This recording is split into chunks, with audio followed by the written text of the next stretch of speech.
This is the first time that I'm sharing my poetry with an audience. And today I'm just going to be reciting 2 pieces. The first piece is called How Deep Is Your Love?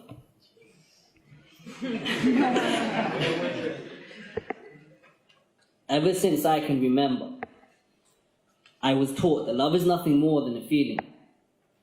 They told me that it's only an emotion that resides inside. Even the dictionary definition defines it as the following: a strong feeling of affection. I personally feel success is the only thing I want in life. Google tried telling me it's a noun. I'm telling you, Google is lying. Why me?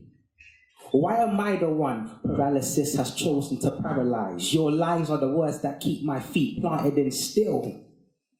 How you kill life's sweet gift.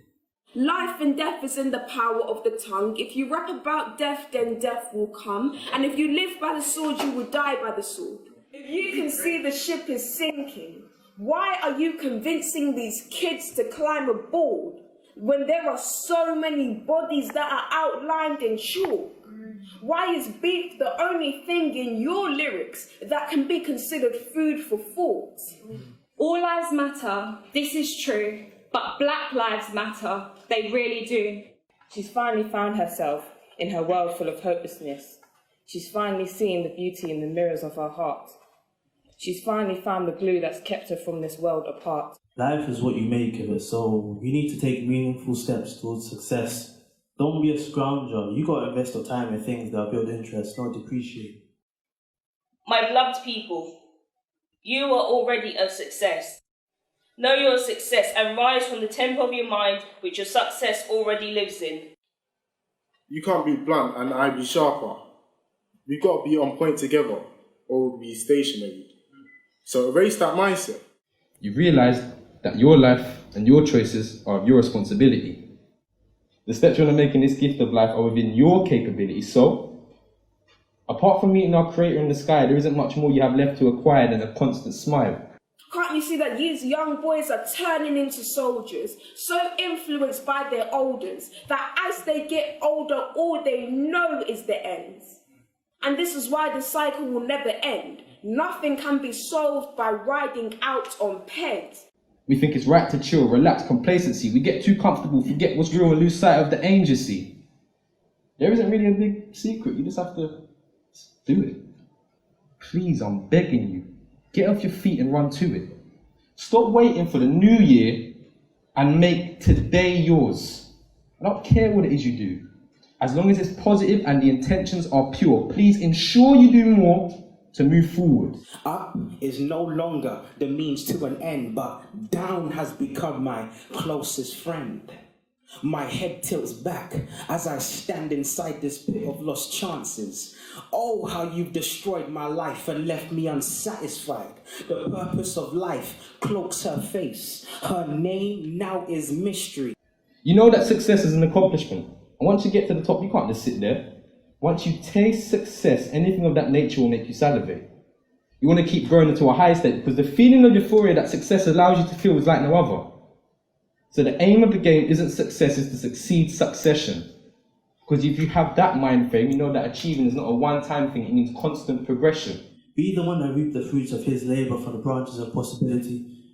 And to an extent, perspective is reality, so don't let a calendar dictate when you should start the first day of your story, because each day is the first day of the rest of your life.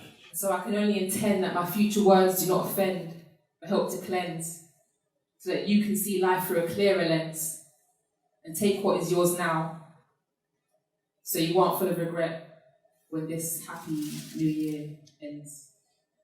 And to all those who think that money can't buy love, know that no love is real without sacrifice. So if talk is cheap, I won't be fooled by words. Anyone can say I love you, but at the end of the day, words are just words. How deep would you reach into your pocket? How much time are you willing to spend? What's the width of your sincerity? How deep is your love? Thank you.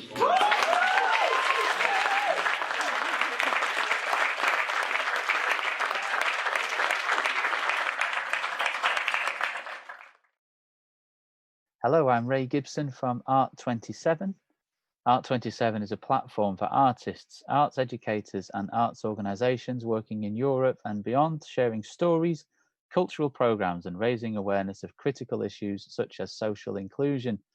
Today, on August 12th, 2020, it's International Youth Day, and this gives us an opportunity to celebrate and mainstream young people's voices, actions, and initiatives around the world. And we're delighted to support this day with our live stream on Facebook, and we're highlighting specific programs and projects. We are streaming live on Facebook, so if you have questions, you can put them in the chat window. We will pick them up and do our best to answer. And we are honoured to be joined by Shaniqua Benjamin from Young People Insights in the UK. Hello, Shaniqua. Hi, Ray. Thank you for having me. It's good to be here. Great. I hope you're staying cool, not too Trying. overwhelmed by the heat wave. Trying. All right. Well, I've been really intrigued by your project. I did see a montage of spoken word artists and performances, which I was just blown away by. I'm an artist as well. I'm a singer-songwriter, but I have the privilege of being backed up either by a band or my own guitar. Mm-hmm. I know the structure of my songs. I know how they start and end. I'm in complete control, and it looks like the people that you have on stage are really exposed. It's just them and their words, one person, one microphone. This is incredible. Mm-hmm. So please tell us more about how this started and all about your project. Thank you for those nice words. And young people are amazing. Like, I was looking at the video, I was watching it in silence and just remembering that day. It was just really beautiful. And it's always amazing to see them on the stage and bearing their soul, really. So Young People Insight, I call it YPI because that's the mouthful. And that's what it's become often known as, more than just Young People Insight. It's YPI now. I call it a platform. It's an organization, but I call it a platform. That's all about empowering young people and encouraging them to engage in their community.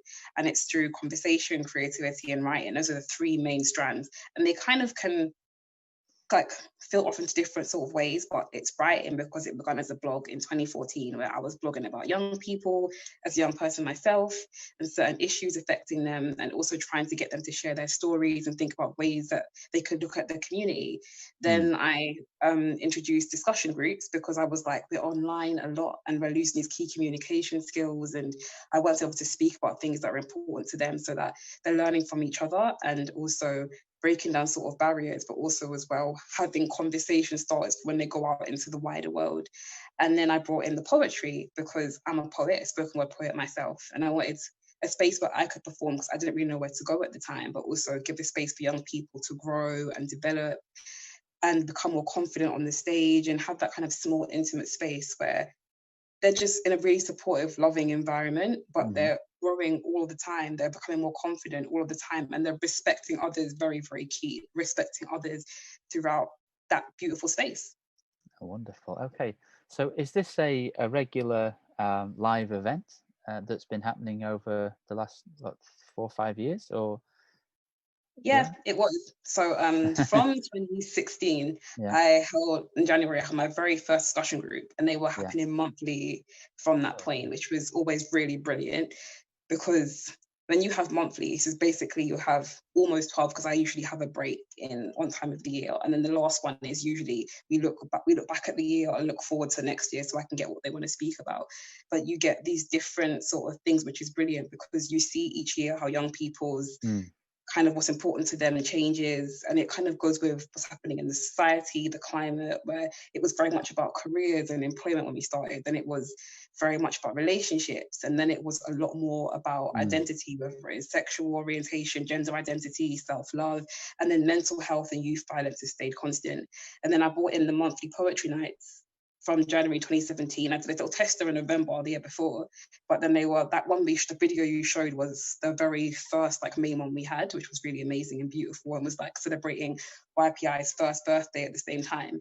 So there was like these monthly events, and as you go along, you have certain people from the beginning who come back and they go in and out, and then you have new people that come who are really there because they want to be there for YPI rather than coming because they want to support me and they know me. So it was like regular monthly events. I stopped the monthly events this year for a variety of reasons, but we had 2 really great conversations on Instagram for mental health and also about Stop and Search, which is a really big thing in this country, London Yeah. specifically. So the conversations are there. The blog is still there. Really great content recently, but there was regular monthly events happening, and they were so brilliant and so rich and fulfilling.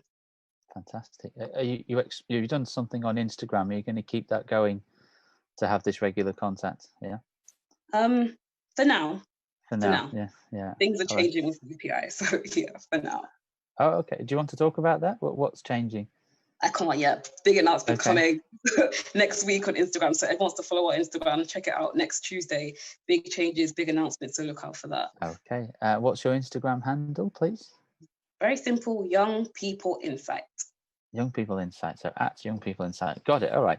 And who is the audience at these events and also online? And what age group are we talking about? Who is joining in? So I aim it at age 16 to 26, because for me that's really I find it a really awkward, odd age of being a young person, where it's you're going from just being what they still only call a young person, or even like in some cases a child, to being this like adult, and we're not taught how to do that, and we don't have to transition, and often it's like suddenly you're from these young person spaces into like adult spaces. Most people are kind of older than you don't know what to do or say, and there's so much we just don't learn at school at all. So for me it was really important to kind of aim it at them and have them involved in these conversations and them involved in the poetry. And it is mainly 20s. You get a few teenagers, have people who are younger than 16, older than 26 come as well. Right. And then you also have people who are even older than that in the audiences or in certain conversations, because people think they can't come to the poetry nights. I'm like, no, you definitely can come if you're over 26. It's just that the performers are specifically going to be that age, but I want you to come and hear from them and learn from them and speak to them, because if we keep these gaps all the time, then how are we going to learn from each other and break down barriers? Right, yeah, keep everybody included. And is somebody hosting the night and setting up that supportive atmosphere so that people feel good going on stage? Is that your job? Or That's me. That's been my job. I mean, for a long time, which was difficult because I don't really particularly, I love facilitating conversations. That bit's easy. I don't really like hosting too much. I will do it. I got better at it. But towards the end of my poetry nights, I was trying to encourage other young people who were coming, if they wanted to host, to do that. So I kind of gave them some insights, some guidelines, some support, so that they could build confidence in hosting, because there's something very different about going up and performing to hosting.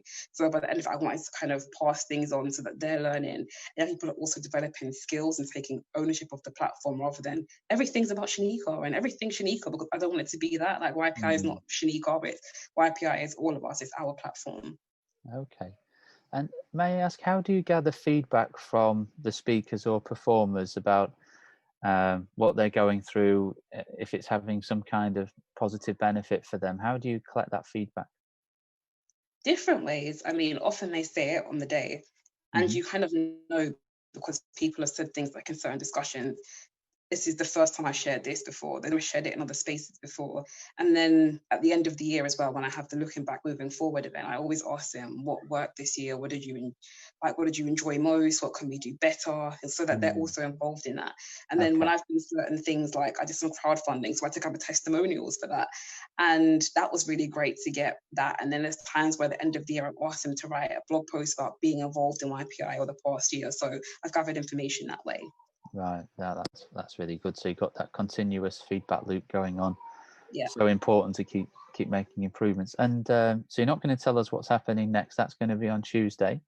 What has been most surprising over the last couple of years from all of this? I mean, I guess things don't always go to plan, and some positive things happen you don't expect, and probably some negative things as well. What's been most surprising? Nothing ever goes to plan. I think that for me has been like a big surprise, realizing that I can put all the planning in and nothing goes to plan. Like I never know what I'm going to get on any given night, how many people, where the conversation's going to go. Like for me, what's always most surprising is where the conversation can start and where it ends, and also just as well how much I kind of know people have a lot to say, but just how much they really have to say. And the experiences, like for me, one of the biggest surprises over the past couple of years was we were talking about the concept of race last October, because that's Black History Month in this country. But I tried to ensure that it's not just focused just on Black history. The poetry night kind of is, but I kind of want to be able to people to come who aren't just Black to be part of it. So I focused on culture, and last time was concept of race. And what was so interesting was just learning that race is so much more than the color of your skin, and just the way people felt about race, and just little things about how we just hate being put in a tick box all of the time. I expect it to be one thing or the other, and how frustrating that is. And just hearing the stories from young people over the years of not just race, but different aspects and how they've been treated. Like, I just learned as well how fortunate I was with the school that I went to, that I had teachers who were supportive and kind, and who believed in me and pushed me and motivated me. And so many people in school talking about how they were told they wouldn't do anything, they end up pregnant, or all these horrible stories. And I was like, what on earth is happening in schools? And there was so many of these stories, people who have been treated horribly. And it was just learning about different experiences from other people. That was, I think, the key learning thing for me, is just different experiences. Like, I wouldn't know these things if I wasn't around this amazing, rich, diverse group of people. Yeah, and many other people have had the same wake-up call in the past few months, because more stories have come out, and we've all been tuned in. Yeah, so you were ahead of us there. Okay, and what is the kickback? I've seen that on your website. Can you tell us what that is, please? Yeah, so the kickback is a discussion group. So when it first started, I was in forums, and I was like, but what actually even is a forum? And that's quite off-putting to young people. So I put it out there, like, I'm trying to figure out a name, and I got some names from different young people. And then I just shortlisted the ones that I liked the best, got them to vote on them, and that's how I don't even know who picked the name. So thank you for picking them, Kickback, but that's how that came about. Okay, so you're really kind of crowdsourcing your ideas and making sure everybody's involved. So people watching this now or later, because this will go out and will be saved and people can pick it up later as well, how would you like them to join in? What would you invite people to do next? Definitely go to the blog. So I think in the link, I see the link, youngpeopleinsight.com, is a blog there. Go and read the post. There's so much amazing content on there, from looking back at the conversations, young people's stories. Like recently, a friend of mine shared an amazing story about his struggle with mental health, poor mental health. And that was such an important thing to have a young Black man sharing that. So please check that out. And also not just read them, but share the content far and wide. So these amazing young voices are being shared. If you're a young person aged 16 to 26, please contribute to the blog. Like, we want to have your voices heard. It's so amazing and so key to do that. Share your poetry, share your thoughts. Like, just go on the blog, share that, tune to our Instagram, find out what's going on. But I say the blog is the key thing. That's the main thing right now for YPI. Read it, write on it, share it. Okay, and as they get started in spoken word or performance, what tips would you give them? Well, I would say think about what's important to you. Like, that's really key. Think about what's important to you. Don't just go by the trends of what's big or what's this and that. Think of what's important to you, because that will come forward in your words and your performance. Like, be authentic. And even though it's such a buzzword now, but seriously, be yourself, be authentic. Like, think about your own style, think about your own writing style, performance style, and just keep writing, keep reading, watch different things to get insight, inspiration, and to learn. And then try to go to different nights, find out what's right for you. Go to different nights, or put it online, or put it on a blog, or things like that, or put it on social media. But I would definitely say, like, find out what's important to you and hone in on your own voice. Is the key thing. Don't try and be anyone else, because people can see through that, and it's just not cool. Be yourself. Okay, good advice. And what kind of keywords do you use online in a search engine to try to find a night to join? You just type in spoken word night or poetry night, or what do you search for?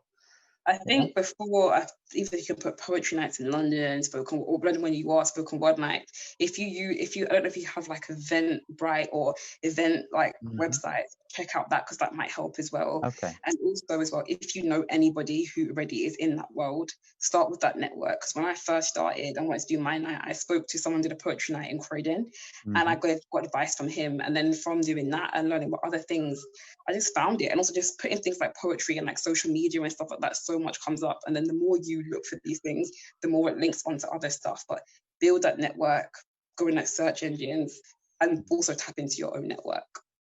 Okay, so I'm going to put you on the spot, Shaniqua. Which mistakes did you make along the way? Oh my goodness. In which respect, poetry or YPI? Well, more in poetry, I would think. Because I think in Um, YPI things are evolving nicely, and you're gathering lots of ideas from outside as well.